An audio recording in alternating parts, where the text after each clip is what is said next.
Uhali gani mwana chipkizi, natumaini utakuwa uko vizuri na uko bomba sana.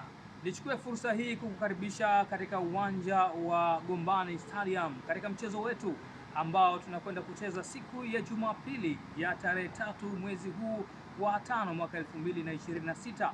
Tutakwenda kucheza na ndugu zetu, tutakwenda kucheza na majirani zetu. Nazungumzia timu ya Fufuni katika uwanja ule wa Gombani Stadium. Tunakumbuka vizuri hawa ndugu zetu, mchezo wa kwanza walitufunga goli 1-0, lakini sasa huu utakuwa ni mchezo wa kisasi kwa upande wetu.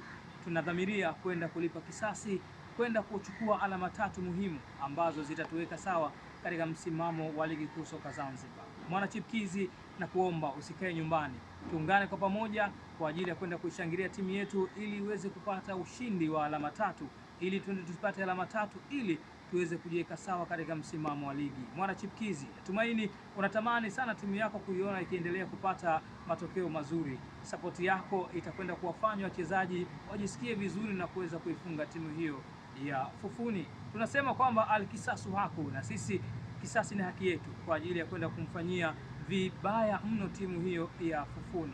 Benchi la ufundi pamoja na makocha kwa ujumla wote wako vizuri kuelekea katika mchezo huo.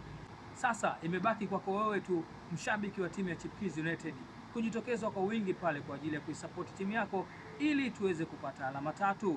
Chipkizi United, mwaka huu tumedhamiria makubwa sana. Cha kwanza kabisa kuchukua ubingwa wa ligi kuu soka Zanzibar, PBZ Premier League. Tukikosa nafasi ya kwanza, japo nafasi ya pili, tuingie katika top 4 ili tuweze kushiriki mashindano mbalimbali mwakani.